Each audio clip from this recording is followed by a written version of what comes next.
you don't seem to mind mixing it up in the trenches a bit. But that would be more ENTP-like quality, even though you're obviously an INTP. INTPs, I'm sorry for the corpse-like comment. No, you're not. You meant every word. I meant every word, but when I sort of saw Suzanne's reaction, I was like, well, I didn't want that. Yeah, but you still said it and meant it. I said it and meant it, but I didn't want that. Are you not hearing me? I wanted to be able to say my mean things without fallout, but when I saw that it could possibly have fallout, I was like, well, I will choose to apologize rather than stick with my comment. You're one of many, and I'm not arguing with all of them, so you're good. Oh. I have the INTP face or something. One of many. I'm not sure I understand. You comment on INTP's not so expressive faces or something. If INTPs are corpse-like, then ENTPs are just kind of like zombified, reanimated corpses. No. Hold on. It's going to get real scientific here, so I need you all to pay attention. This is going to be TE like you've never seen before. INTPs, corpse-like. ENTPs, spooky, scary skeletons. Yeah, that's ENTPs. That's our new theme song. Isn't that What'd you say, Audra? I said, I guess that sounds like our new theme song.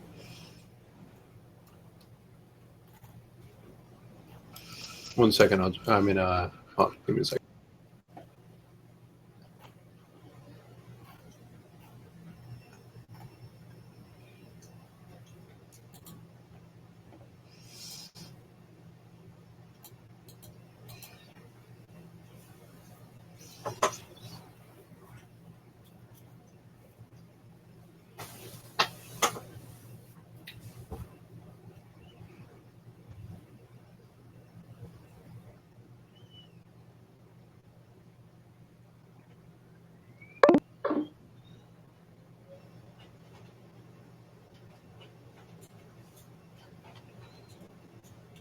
okay? All over the place. But the face is not doing anything. Doing anything. Well, see, that's the trick. ENTPs can have facial expressions like humans, but they're basically demons from another dimension, so it doesn't quite count.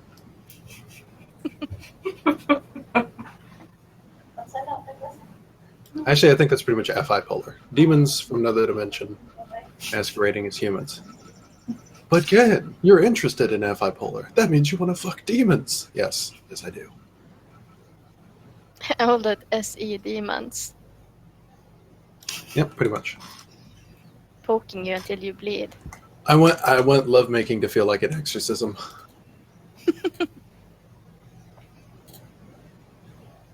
There's a demon in you and it has to come out.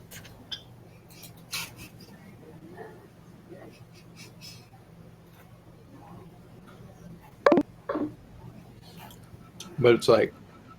Maybe that's what happened when Eric made those videos. He was possessed.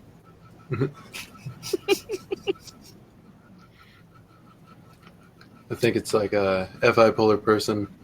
They're like the demon, but they're also like the exorcist in that one. And then I'm just like the person sitting there, and they're like, "Uh-oh, got to get the Catholic out of them," and they just go all demon on me.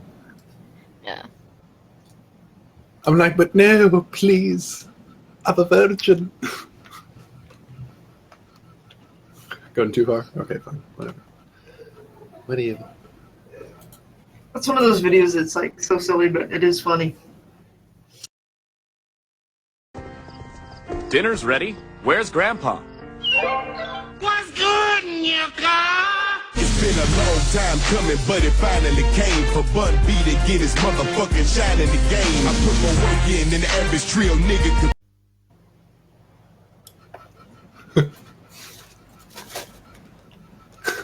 Where's Grandpa? Was that supposed to be Grandpa?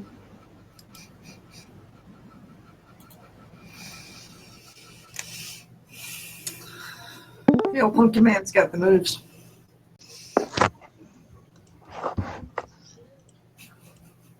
Yo. Yo, Jacob. No, hey, it's just weird. Up there, it's just weird. Another one of those demons. Ken, you wanna fuck my FI Polar? I do. Get over here, Jacob. You should be choking buddies. Or choke buddies, whatever it was. Yeah, you hear about that, Jacob? What's a choke, buddy? So basically, I said,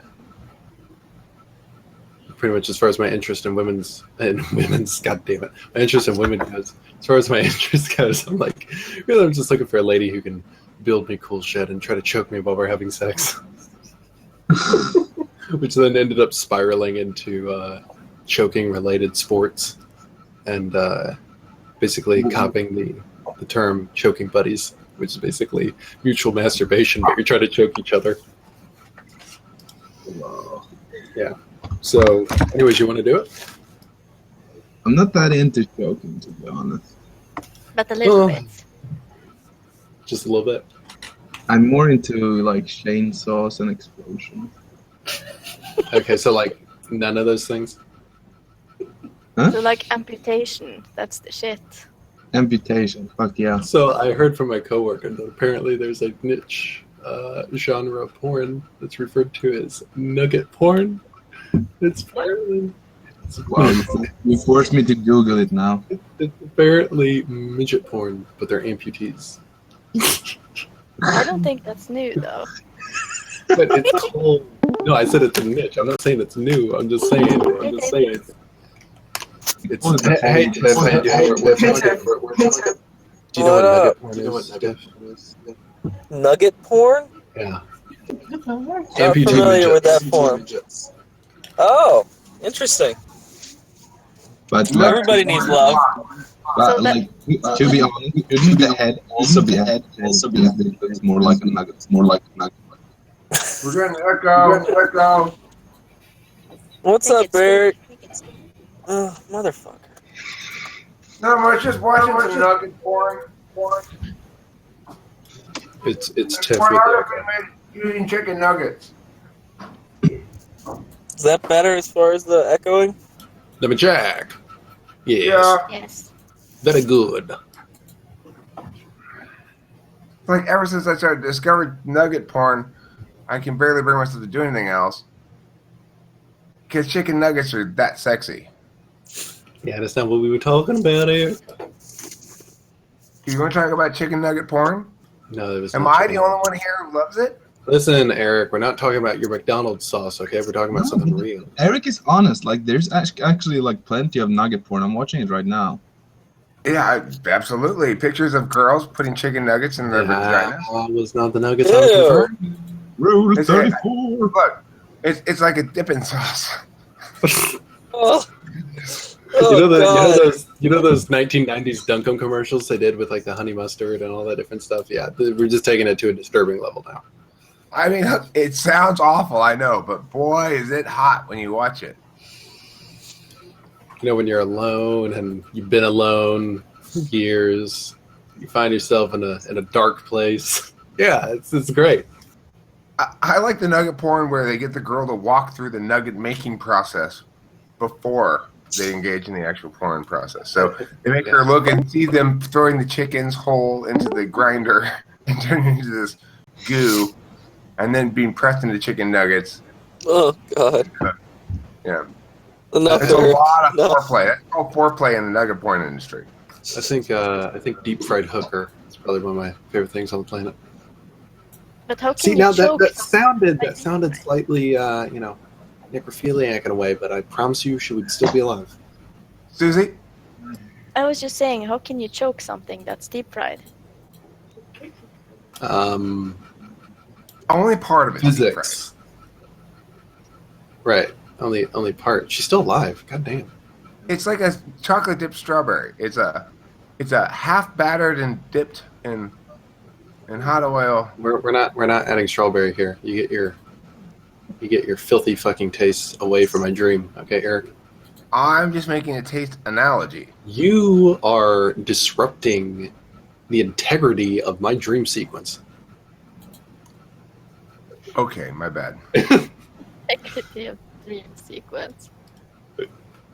I shouldn't do that. That's my bad. Okay. See, all I have to do is make nonsensical arguments, and I'll win every time. Mm-hmm. As long as I have actual points to make, I need to be careful. But as long as I keep it to nonsensical things that basically boil down to Eric, don't hurt my feelings, then I win. No, they boil down to Eric. I'm playing NE with you, and I'm like, wee, yay! I like NE. You know, it's my favorite function because this one takes no effort at all. Not one bit of effort. Not one. It really doesn't take any effort at all for me to just. It's like more natural than not doing it to continually talk and say things. I almost feel like FE is more natural for me. I just don't do it as much because I'm not necessarily antisocial, but I mean I'm awkward. I think you're doing a good job, Ken. I agree with Susie. Aren't we all just a mutual backpat society? A mutual what? Backpat society. Backpad. Yeah. Sometimes. Everybody come here to get your feelings validated. Ken is my favorite INFP, except for Susie. Well, Saint Jacob, I want you to know you're my favorite saint in all of Yaylorianism. Since I'm an INFP now, I'm going to say thank you, and then imagine killing you with murder. Sort of like a profile pic. Ah, there's my murder. That's sort of the insides of an INFJ, I think. I feel like INFJs are more outwardly misanthropic, and inwardly like hold me, and then INFPs are more outwardly hold me and more inwardly misanthropic. On the outside, INFJ more like life is pain, and then on the inside, INFPs more like life is fun. I want to do a rap song. Okay, fine. My analogy. Wait, no, you already. I was. I fucked up that segue. Go ahead. Continue with your segue. I don't know why I was doing that. It's okay, Ken. You know what? I'm sad though. That's called switching it up. That's called midstream switch. Let's flip horses midstream. Now we'll ride the horses upside down. And I like that theory. Sure, we'll both drown, but it'll be unusual. So It will be. Unusual's good. I have no idea what I was getting at, but the point is, that's fine It's because the journey, Eric. The journey. yeah, at any moment I can just sort of blink, open my eyes, and it's as though wherever I am now is the beginning of everything. You know what I'm saying? Our There's story begins with Eric pausing after just making a point. Eric stops to take a drag from his cigarette after scratching his beard. He lights the cigarette and he takes a long draw. He releases the cigarette because he's not about to choke himself.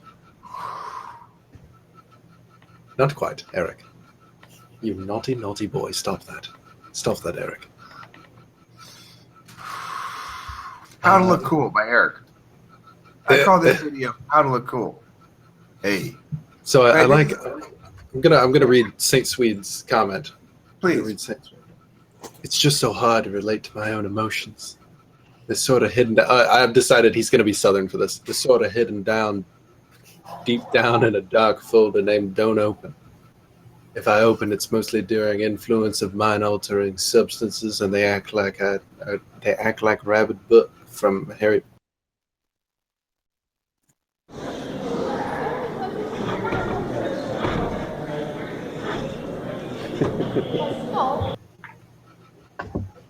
Yep, that is utterly terrifying. Utterly terrifying, yet my boner has not deceased. Is your boner ever deceased? No, I pretty much fly half-mast most days.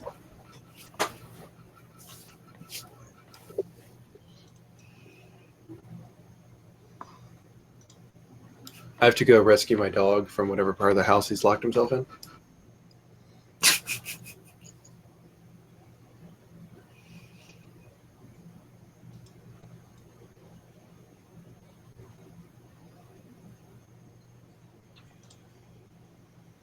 What happened? I can't hear anyone all of a sudden. People are muted. Eric is muted and may or may not know it. Shh, don't tell him. Or is he talking in room 1? Eric, you dumb motherfucker, unmute. Okay, am I still muted? No, No? you can hear. Yes. You can hear. Me. I see. Well, boy, you guys missed some important stuff. I was talking there, gold bricks flying from my mouth as usual, but they weren't landing anywhere because I was muted, I guess. I don't even remember. I wish I could remember what gold bricks they were because they were good. You're so What good, were you thinking forgot. Well, I mean, that's the problem, is that you want to have a lot of gold bricks to throw around, then you're not going to be able to remember any of them. It goes with the territory.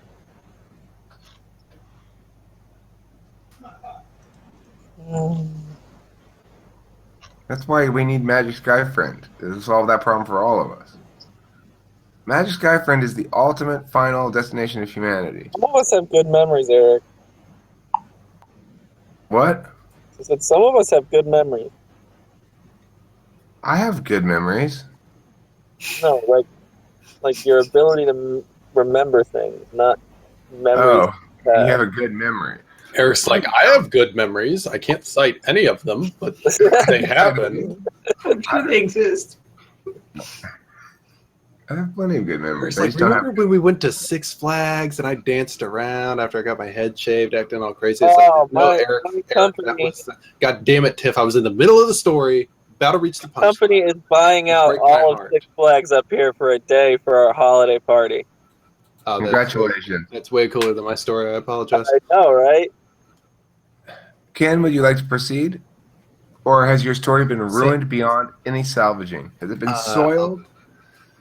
I will still present the dying corpse of my story. I'll wipe a little of the soilage off of it pre-continuance. There you go. So basically, you describe your memory, and they say, "No, Eric, that was the commercial. You never went." And he said, "Oh," and then it's just sad. I don't- and Great. I'm pretty sure I don't think my life is commercials, but I do think that shit like this happens all the time.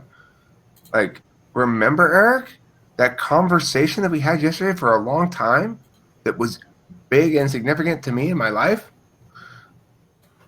No. I don't. Pepper, I don't remember talking to you, whoever you are. But I just talked to you yesterday. Really? Whoever you are. Now It I was a remember huge who you are. important conversation to me. Well, it was to me too, I'm sure. I just don't remember it.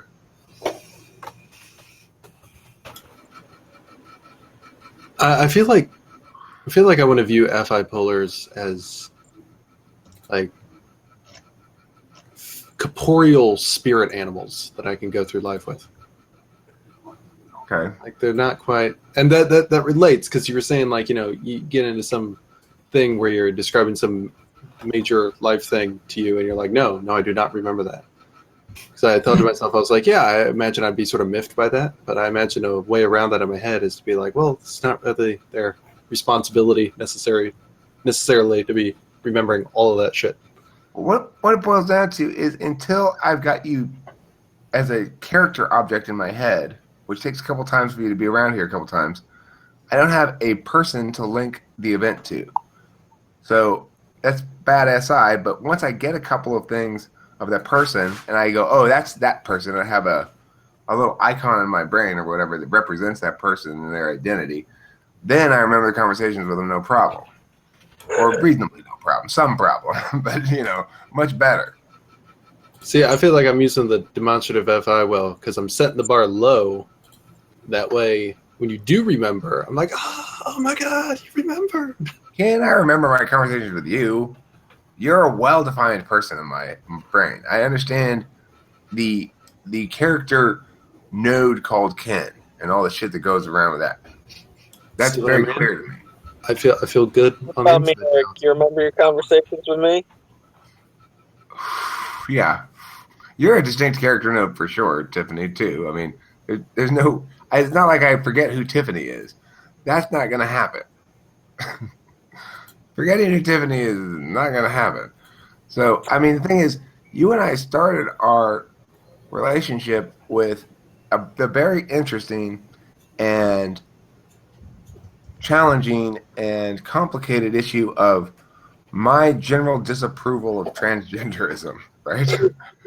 So, and I had to argue that shit out with the people in the band on the way to Utah. I remember that. And then eventually, after I had fought the devil's advocate part as long as I could, which is sort of my gut instinct that I don't like it, I basically, then I said, okay, well, I'm done fighting this point. And I just acknowledged that other shit's way more important than the little inconsistencies that I tend to fixate on. So, that's what it boils down to being FI polar is it's hard to remember sometimes that your rhetorical shit is just that.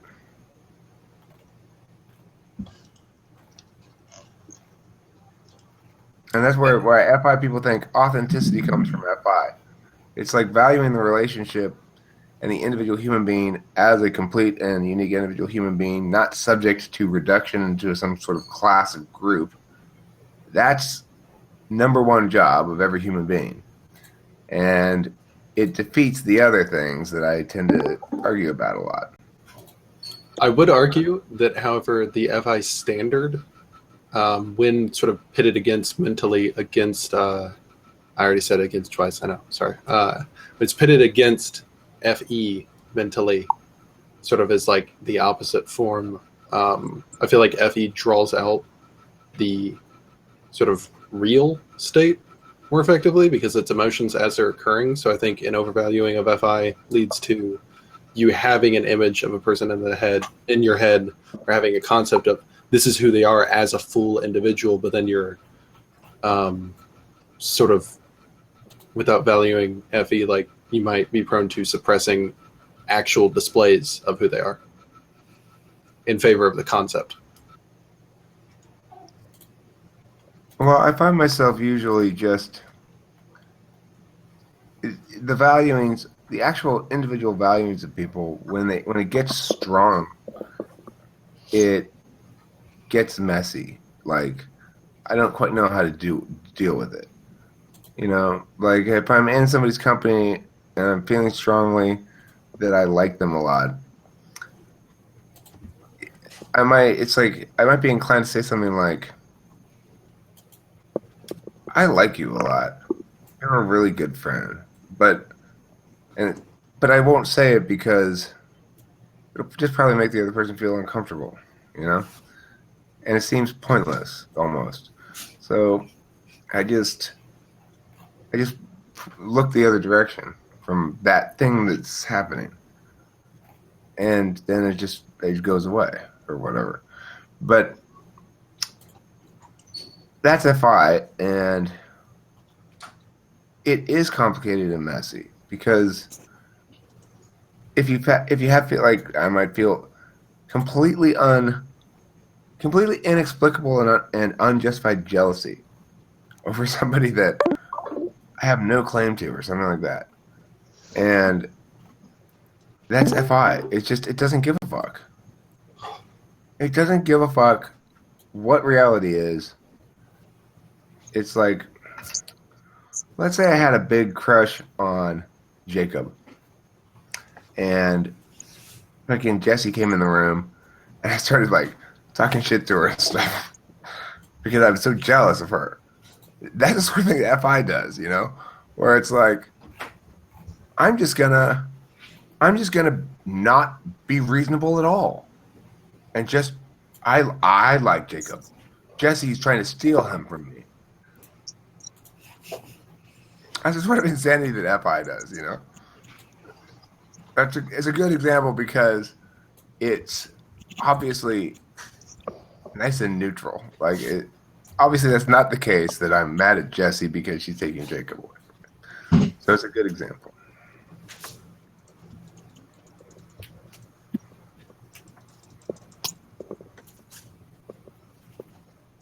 Yeah. FI expresses a lot in jealousy, I think. It's the greedy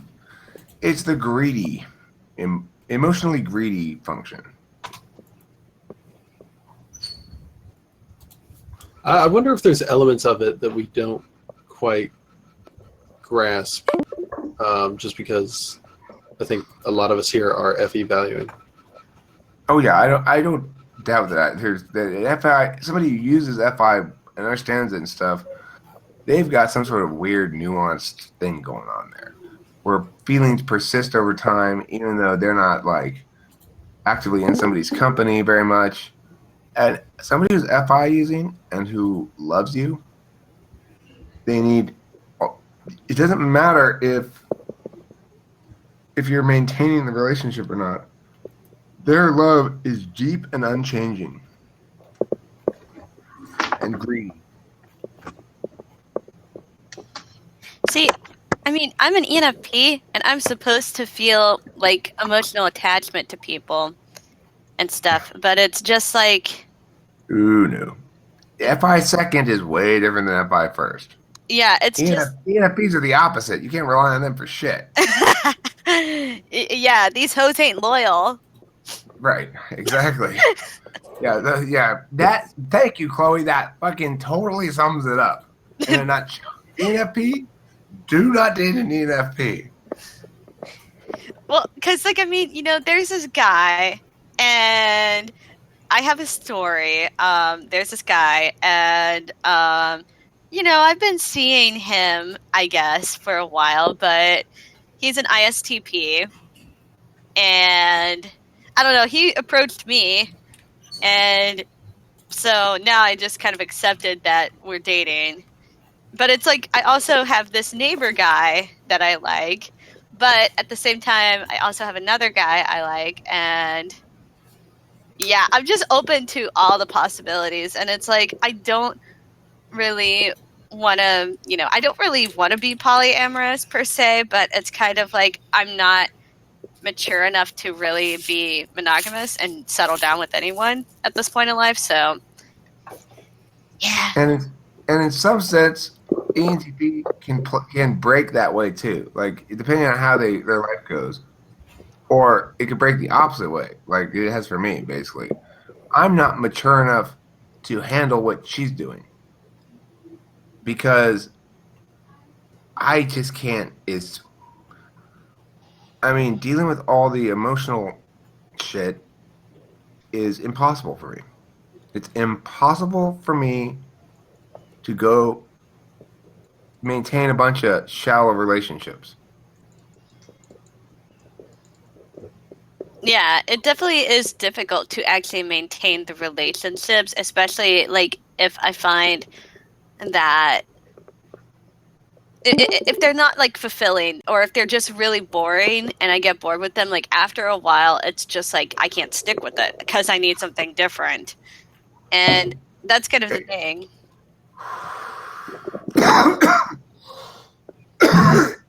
Chloe, I'm saying the exact opposite. I can't keep them at distance. And if I like somebody enough to have sexual intercourse with them, then I'm just gonna, it's like, I'm not gonna finish having sexual intercourse with somebody and then put distance to make sure that they don't get too expectation-y. If they want more, then I'll meet those expectations.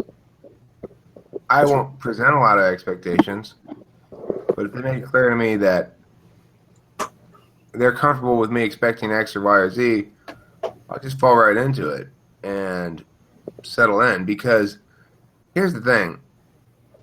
Dating involves people's feelings. If you start dating somebody for a few times and they start to really like you, you've got a situation on your hands. Yeah. You got a burden. It's like, who am I going to hurt? How many people do I want to set up to be wounded when I finally do settle on one? Yeah. But that's me. It's not. I'm not judging what your nature is. I'm saying, note the difference between FI polar, which is deeply concerned with other people's feelings, and FI tool, which is like how I use TI, right? Yeah. Am I really, really promoting consistency in TI and stuff like that? Or am I really just promoting me being better at shit than other people? Like, let's do the thing that I'm best at all the time. That sounds fun.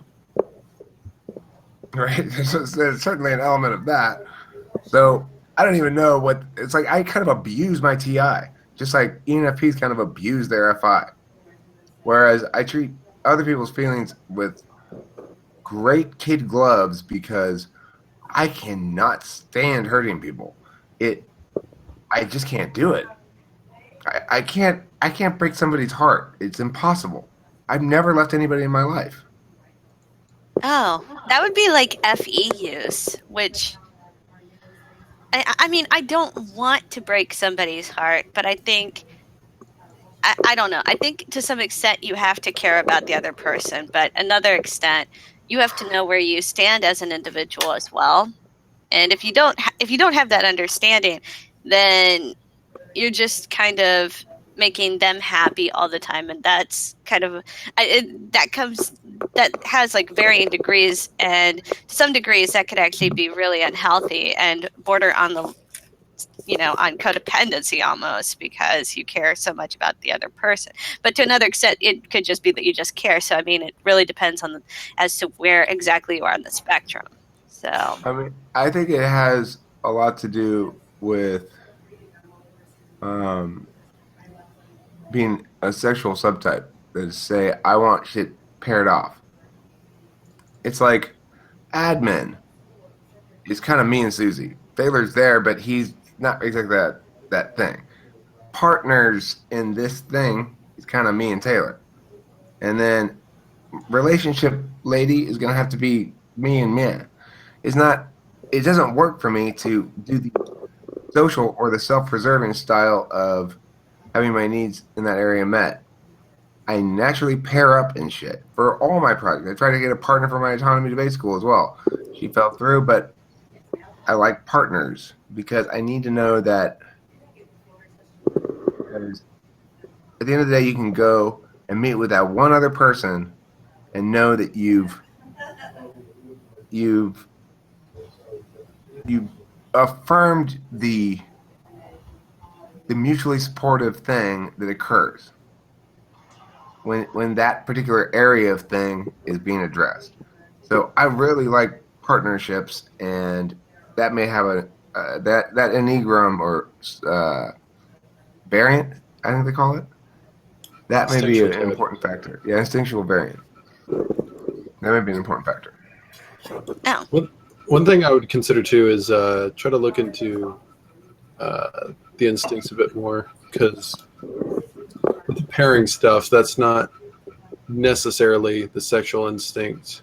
I don't know if what you think you're stacking. I would like to hear you explain it, because I don't feel like I'm particularly knowledgeable about anything. I'm just sort of speaking the most basic understanding of it that I have and extrapolating out.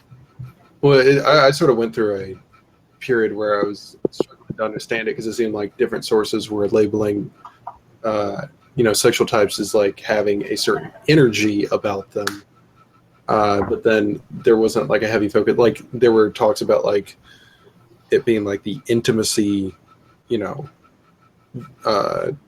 instinct or things like that. But it seems like, from what I've been learning, the sexual instinct is more concerned with like actual sex, not necessarily just the physical component of it, but there is a concern with, am I presenting as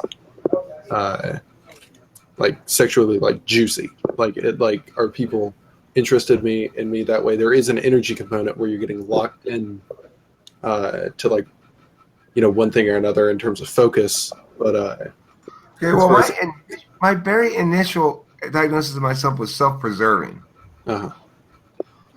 I shifted away from one thing. I can understand what they meant differently, but what you're describing is more like what I originally thought they meant, and I went with self-preserving. One thing I was going to add with self-preserving that I had gotten confused with sexual has been sort of labeled as. Go ahead and rip. Oh, you're not. I thought I was going to make a bunch of noise. But what was it? Sexual sort of got labeled as the function. I mean, not the function. The instinct that was like that thing that drives you to like seek things that make you feel alive and stuff like that. And it's like that might be true when it comes to sex, but as far as like pursuing things that make you feel alive, that falls more into self-preservation because it's concerns about the self and stuff like that. And as far as comfort goes, yeah, that'd be more self-preservation. But then also, I think it gets sort of confusing because it seems like the instincts get described as like subvariants of Enneagram, whereas it's more like the instincts are more basic, and then what Enneagram you are sort of decides what flavor your instinct plays out as. I'm a very sexual 7. So, like for me, I thought I was probably like sexual 6. Yeah, for a while, like I was thinking I was like a sexual type because I was reading all this different stuff about energy, and when I would ask people, like I'd use sexual descriptor words trying to figure out from other people like what they thought I was, and they'd refer to me and like the descriptor words that went along with sexual. But as I learned about it more, I'm like, no, I'm probably sexual blind spot because I don't actually do a So whole when you're lot. saying the descriptors are more sexual, do you mean like they describe things as penis-like a lot or something? Okay, the one thing, intense, playful, penetrating, that thing. Like those were descriptor words for sexual, whereas like superficial was like a social descriptor word. But the way I see it is this.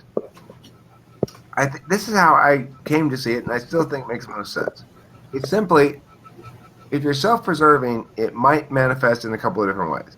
If you're social, you'll probably be in a relationship in which you and your significant other make the scene a lot and display as a power couple or something like that. If you're sexual, you'll be in a straight-up one-on-one relationship, and I love you so much, I don't care about the rest of the world or something like that. Self-preserving would probably play out like me, where I have this sort of list of needs and wants and expectations to do a really logical calculus on whether this person's going to meet and fit that role, rather than how strongly I feel about them. That to me is a self-preserving approach to a relationship.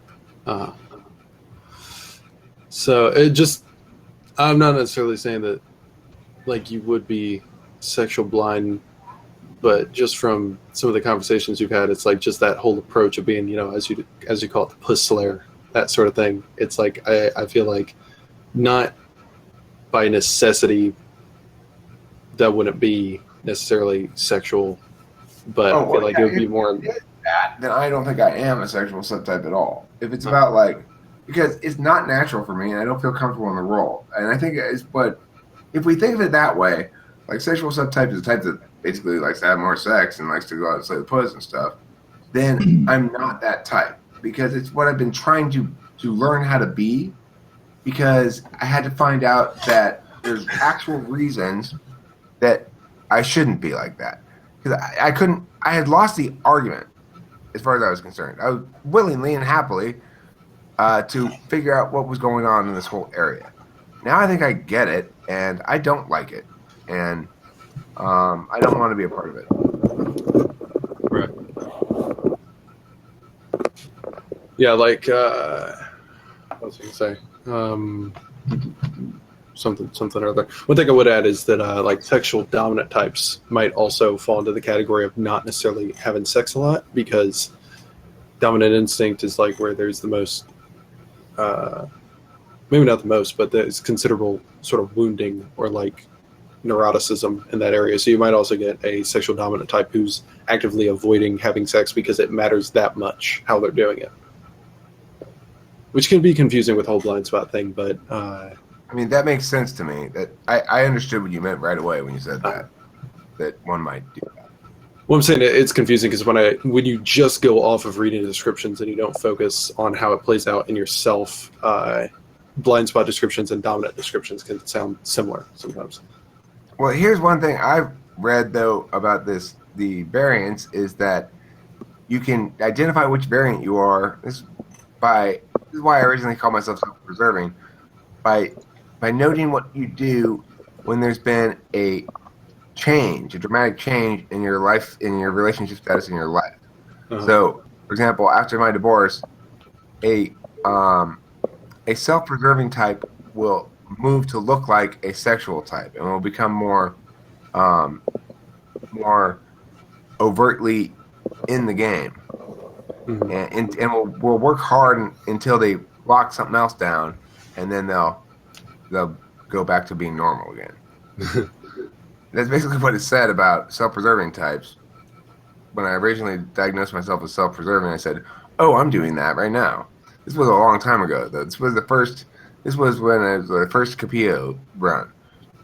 So, that's when I decided I was self-preserving, because I saw myself going into like, okay, shit, I lost my wife. She's gone. I need to lock something else down, because that part of life needs to be locked down. God damn it! Mm-hmm. And I've been trying to lock it down ever since. Yeah. Surprisingly difficult thing to do. But I think I'm probably gonna lock down with this chick, because she makes a lot of sense in that she checks so many goddamn boxes on my checklist that it seems meant to be. I don't know. She's got a pretty open schedule, and to the extent that I could afford to make it happen, she's got a job she could easily enough quit as a working in a supermarket, along with her other job, which is being a hairdresser. And she's got a couple of little hustles going on like that. You know, like she makes these things and sells them, like soaps and shit like that. Well, good. I need somebody to manage my business. And your hairdressing thing is perfect for you having you making money too, but not being locked into a regular schedule, because she has a hair cutting salon inside of her house, in the back of her house. So she has clients that just come get their haircut there, and they, you know. Yeah, it sounds like more self-preservation concerns. Yeah. Well, her couch is comfortable, her house is clean, her bed is comfortable. She's made me food. Right. She plays with me. She went thrifting with me, and when I started making little videos, she was happy to help me do that. Didn't complain about it. She didn't put a bunch of rules or limitations on me. She didn't.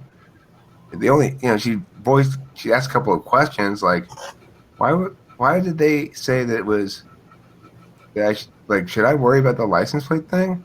Because they seemed to think it was concerning, and I explained, meaning the people in here. When I was talking to her, she was like the fact she watches the footage to see what I'm talking about. I want somebody who's paying that much attention to me. I don't know. I'm that narcissistic or that extroverted or something. I want everything in my life to be all about me. So one thing I was going to add as far as the instincts go, I've heard that sexual blind people can sort of be surprised or taken back on occasion if people are like, "Oh yeah, no, you're interesting." They're like, "Really? You want to spend time with me? What?"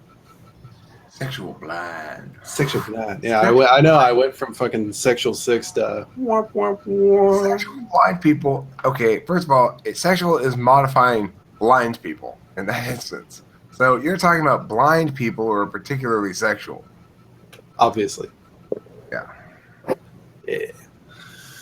But I sort of feel like as far as self-preservation goes, it's like as far as like partnerships, in terms of romantic interest, seems like the majority of the criteria is looking for who makes you feel like you're at home. Good. Well put. And I know what it feels like to feel like I'm at home. It's clear as day. Uh-huh.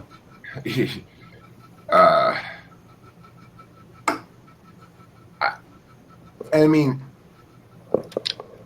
when I was over at Kimberly's house last night, it literally was like home 3 years ago or something.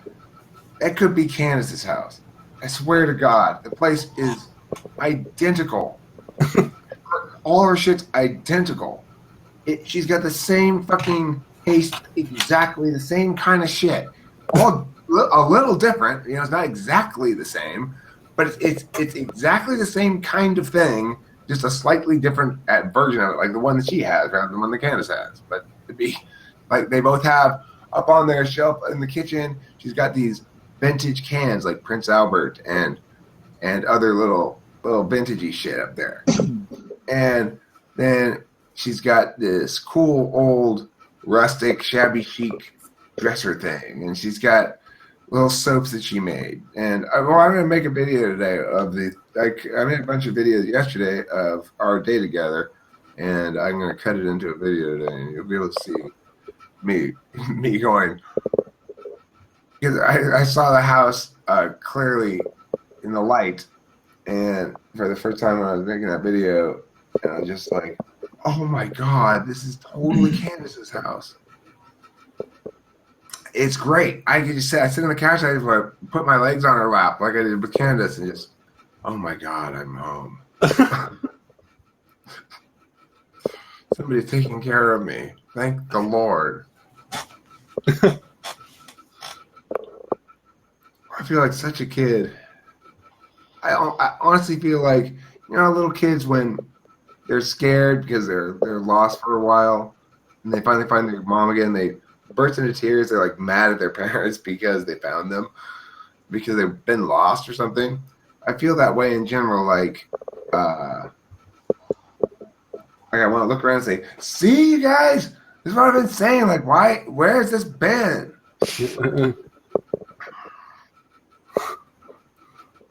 I didn't know. I mean, I knew all along. I thought I knew what I wanted, which was basically a caregiver.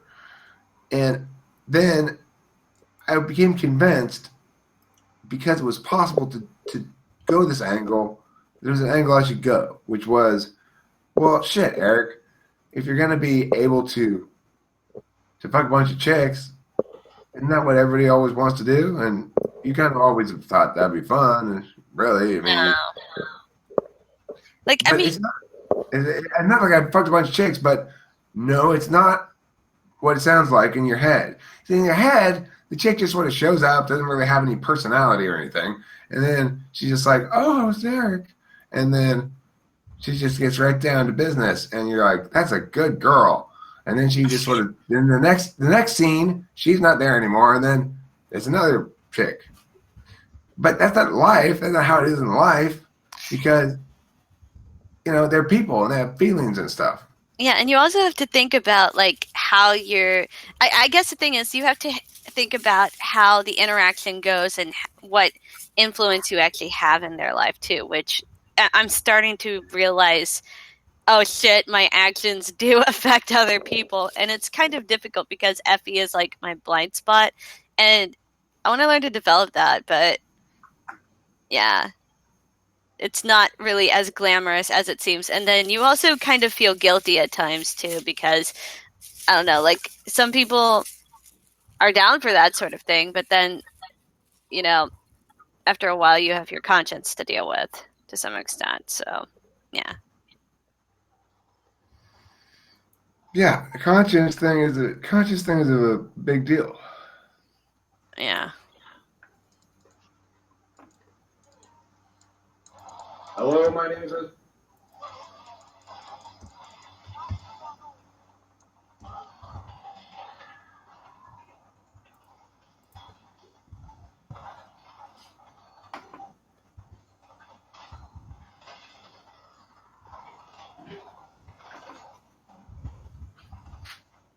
It's really interesting hearing you talk about vulnerable FI, because it's like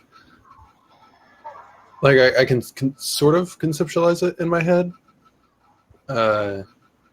sort of in relation to how vulnerable stuff works for me, where it's like just a sort of loud voice. I mean, I'm assuming it's sort of loud for you as far as FI goes. Is that correct? For me? Yeah, FI, loud. The experience of it is anxiety a lot of times. Mm-hmm. because, like right now, when I'm thinking about it, FI makes me feel anxious because it ties into the fact that there are things that are immensely valuable that you will lose, and they will be gone forever, and you can't do anything about it. So, the example I always go back to, because it's the most powerful emotion I felt probably my whole life, the most powerfully pure emotion. It's not fucked up or unhealthy in some way, was when my dog died. And that drove home the point that you can lose shit that's immensely valuable to you. And that makes valuing the core, the engine of existential terror. The reason I wake up terrified, crying sometimes, is not because I'm going to die, is because everybody else is.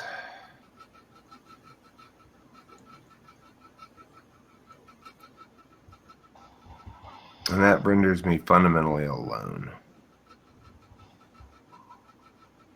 I hope I find a girl with FI polar like you, Eric. Does that sound romantic? Sounds downright adorable. Mm-hmm. I mean that in the most endearing way. That's nice.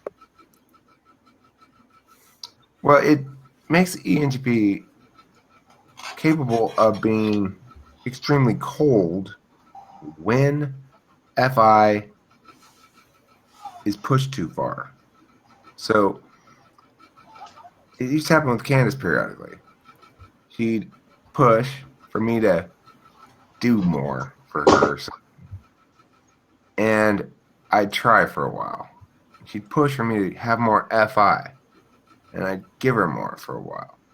And then she'd push, and I'd be like, fuck you. And it would be all gone, dead cold. I feel nothing towards her. Now you can leave. I have no interest in you anymore. But we've been married for however long. You pushed it too far.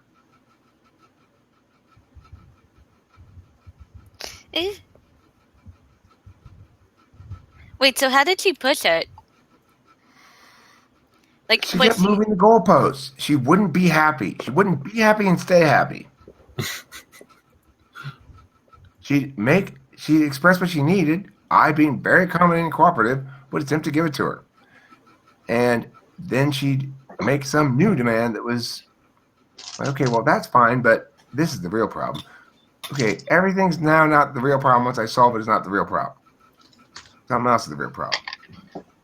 And she just complained too much. At a certain point, I would just shut off entirely. Well, you're now bad. And I don't feel any compassion or anything towards you until later. And I can't even imagine what that's going to be like, because feelings are unpredictable and unprojectable into the future like that for me. So once that happens, when somebody pushes something too far and I go cold, then the FI is turned off and all you get is cold hard justice. Yeah. Nobody likes that part. Nobody likes that part. But that's what they got. That's what they bought. They bought that shit. I didn't bring that shit. Yeah.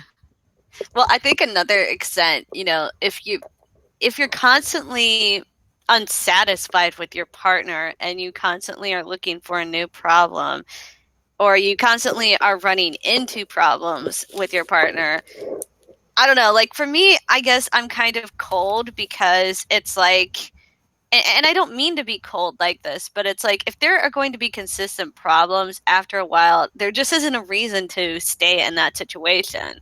It's like, okay, let's move on. And okay, that's ENFP talking. Yeah, because it's easy to move on. It's like ESFJ is very different. ESFJ has in their head this script of how they, and that includes their partner, will be perceived by everybody.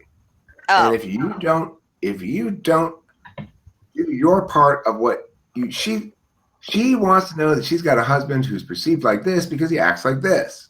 Well, And that's so if you don't act like that, then you're not being perceived like that. And she wants to know she can rely upon you to be acting like that and being perceived like that. So she needs to know that you feel a certain way because she doesn't understand that you can make decisions about thinking because she's FE dumb. So that's the problem that ESFJs have if you don't set up the relationship right in the first place. Yeah. Well, I think, okay, I should be a little bit more accepting of that, but it's just difficult for me to accept that kind of line of thinking because it's like, that's not realistic at all. For one, you're not taking into account that the other person is different than your own ideals, and that's stupid to just place that onto somebody. Like, I mean... It's fine. You just have to make sure that the things line up properly. That's the thing. I don't What know. ends Like, up happening, if done properly, this is my prediction. What ends up happening if done properly is the ESFJ comes to trust the ENTP because the ENTP is right all the time. Instead of the ESFJ trusts the ENTP, then the ENTP gets drunk and shit goes bad again. That produces a very unhealthy relationship, which is what happened with me and my former ESFJ. She would trust me, and then I'd get drunk and shit would go haywire. She'd trust me, and I'd get drunk and shit would go haywire. And what was she trusting me to do? To manage the FE shit well. But I wasn't managing it well because I was drunk. So now what I suspect is that if an ESFJ can trust that you will win for her on FE grounds, even if she doesn't understand how or why, but she'll trust you to win it anyway, then if that will happen, I think you'll have a extraordinarily devoted partner. That's my guess. But I don't know yet, and we'll see.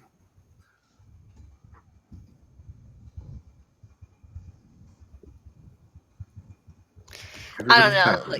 Like, I mean, just the whole thing of you have to be in this box and you have to care so much about how others perceive you. Yeah, I know you FI people don't give a fuck about it, but you don't understand. You're not FE. If you were FE, you'd get it, okay? It may be stupid, but just trust me, it's important. Yeah, I wish that I could understand it because, like, I actually want to develop FE, but I see it as, like, an enemy, and it's like I want to just learn to be content with it and actually master it, but it's challenging because, like, my FE is so fucking weak. It's like, and it's like, okay, we need to exercise this somehow because it's inefficient. May I just say the following? I help. I'm just providing solutions. Yeah. Well,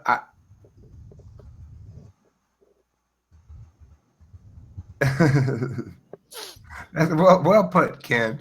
FI fueled ENTP is like TE fueled INFJ. Shit's gonna get broken mainly due to functional incompetence.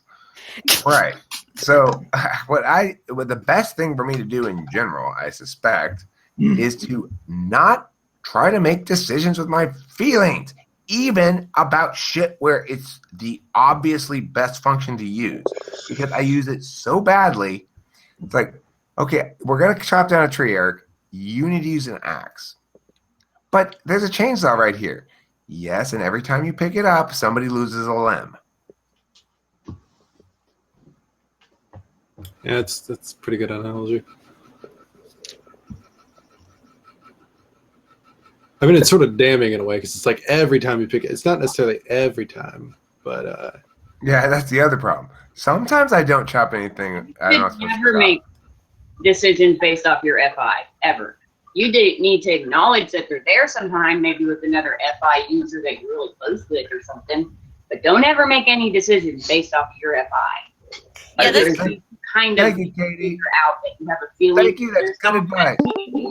She might have been talking to me, or I'm not sure if she was talking to me through you. You do. I think she's broadcasting to ENTP kind. If she wasn't talking directly to me, then magical thinking rendered it. I was talking about you specifically. That's your guys' really bad whatever. Function, whatever. So what happens if I do make decisions on my feelings? There's going to be bad decisions? Probably. Or Yeah.